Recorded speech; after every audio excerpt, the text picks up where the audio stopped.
Kamusta mga kaibigan? Magbabalik na naman tayo dito sa Anifan PH. Exciting itong video na ito dahil ating susuriin ang Chapter 1 ng Kagurabachi. Dito tatalakayin natin ang kwento ng simple at masaya. Kung gusto mo ng action, adventure, or other anime at konting sorcery, siguraduhin mag-e-enjoy ka dito. Huwag kalimutang i-subscribe, i-like at i-share kung magugustuhan mo ang video na ito. Tara, simulan na natin ang adventure. Magsisimula ang kwento tungkol sa Kagurabachi sa pang-araw-araw na buhay. Ang mga mag-amang sina Chihiro Rokuhira at ang kanyang ama na si Konoshige Rokuhira ay mga panday ng espada. Sa unang mga pahina, makikita natin silang nagpapasalamat sa magandang panahon ng araw na iyon. Makikita rin natin ang lugar ni Konoshige na kanyang tinatawag na workstation at kung saan rin tinuturuan niya ang kanyang anak na si Chihiro na maging panday gaya niya. Ayon sa kanyang anak, sikat si Konoshige sa kanilang bansa bilang panday ng mga espada. Araw-araw tinuturuan ni Konoshige si Chihiro ng mga espesyal na teknik upang makagawa ng matitibay na espada. Ito ay upang balang araw, si Chihiro ay magpapatuloy sa kanyang legacy. Now kapag nasa loob ng kanyang pinagtatrabahuan, labis siyang seryoso sa kanyang trabaho itong si Konoshige. Ngunit kapag wala naman siya sa kanyang trabaho, magkaibang Konoshige ang makikita natin. Ipinapakita niya ang kanyang pagmamahal sa mga isda sa kanyang aquarium na laging kinakausap at pinakikinggan nito. At ito ay isang bagay na palaging ginagawa ni Konoshige. Sa mga sumunod na scene, mapapansin natin ang masayahin at kulitang gawin ni Konoshige sa kanyang munting lugar kung saan siya ay nagbibiruan kasama si Chihiro. Samantala, kinabukasan pagkatapos na mag-shopping, bumili ulit si Konoshige ng isang goldfish. Ito ay pinagtatalunan ng mag-ama dahil wala talaga si Konoshigeng alam tungkol sa tamang paraan ng pag-aalaga ng mga goldfish. Sinabi ni Konoshige na may good luck charm ang mga goldfish kaya't nais niyang alagaan ng mga ito. Kaya't nagsabi si Chihiro na kung tutuloy na aalagaan ni Konoshige ang mga goldfish, tila may balak itong kainin ang mga ito.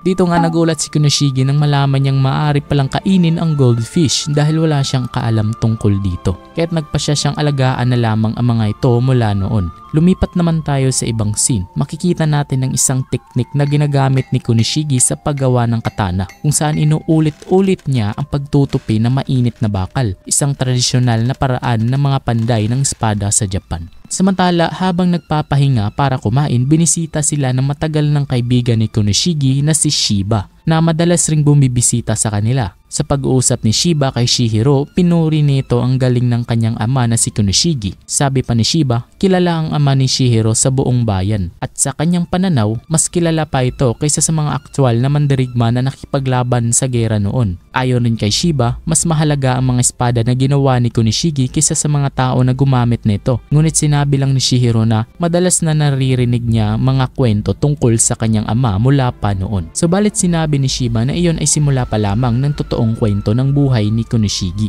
Bago pa niya tuluyang maikwento ang kwento, agad na nagpaalam si Shiba para umalis. At sa pag-alis ni Shiba, nagkaroon muli ng pag-uusap ang mga mag-ama. Ayon kay Konoshige, dahil kinakasalubong na ang 15th birthday ni Chihiro, napagtanto niyang dapat na aralin ang hindi mga gaanong nakakatawa na aspeto ng pagiging isang panday kung nais ni Chihiro na maging isang swordsmith. Determinado si Chihiro na magpatuloy sa pag-aral at nagnais na maabot ang antas ng kanyang ama. Kaya't nang makonvince ni Chihiro ang kanyang ama na handang matuto pa, ipinakita ni Konoshige ang isang halimbawa ng espada sa kanyang ginawa noong kasagsagan ng kanyang panahon. Habang kinuha ni Konoshige ang espada, ibinahagi niya na ito ay nakaimbak sa kanilang storage room sa ilalim ng kanilang basement kung saan matatagpuan ang ilang mga espada ng kanyang nilikha. Karamihan sa mga ito ay forged na bago pa ipinanganak si Chihiro at ginamit ng mga sundalo noong Seita War na tinutukoy ni Shiba. Sa pagpapatuloy ng daya ni Konoshige, inilahad niya na ang mga espada ng kanilang pamilya ay nag-aambag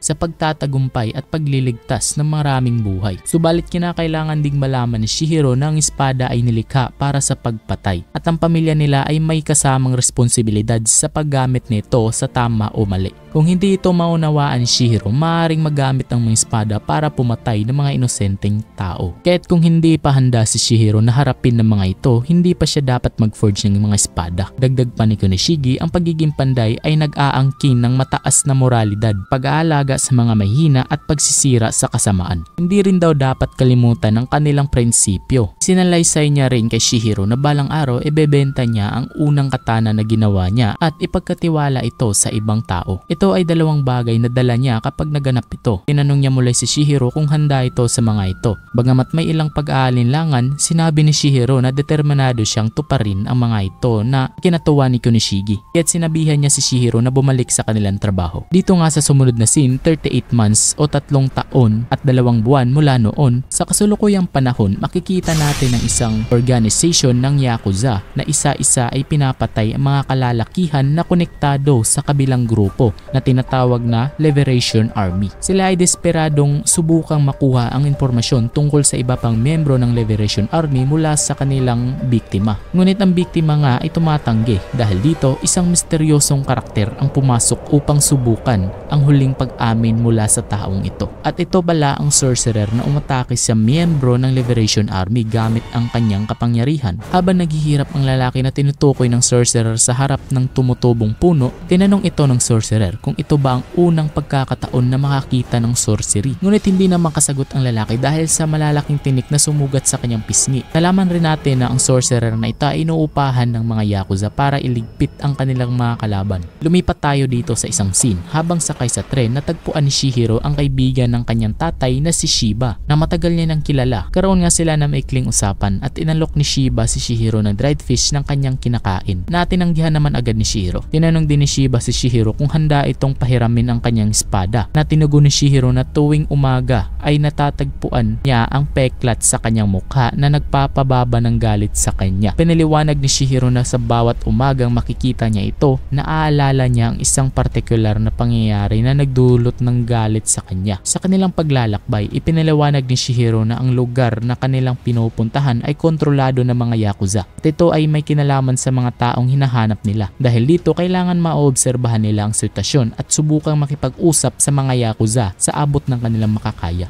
Ngunit habang papalapit, nakakita sila ng mga bangkay ng miyembro ng Liberation Army na pinapatay at binitin ng mga Yakuza sa isang tulay. Ito ay nagdulot ng takot sa mga residente na nakakita nito. Sa sumunod na kwadro, makikita natin ang mga miyembro ng Yakuza na nag-usap-usap. At dito bigla namang tumama ang espada ni Shiba sa katawan ng isang miyembro ng Yakuza. Dito na nga pumasok si Shihiro upang patayin ang iba pang miyembro ng Yakuza. Hindi nila alam kung sino si Shihiro o kung ano ang dahilan ng kanyang aksyon, kaya't nagsimula silang mag-ataking magsama-sama. Habang ito'y nangyayari, pinalawanag ni Shiba na ang mga espada na ginawa ng tatay ni Shihiro na si Konoshige ay nilagyan ng sorcery o kapangyarihan. Yung mga ginagawa ni Konoshige ay mga espada na imbid ng mga special na kapangyarihan, kaya't tinatawag itong enchanted blades. Ang katana na ginagamit ngayon ni Shihiro ay huling katana na ginawa ng kanyang ama na si Konoshige. Ito ay tinaya ni Konoshige ang kanyang buhay upang makagawa ng espada na ito. Sa sumunod na kwadro, gamit ang kanyang katana maipapakita mga teknikong Enten,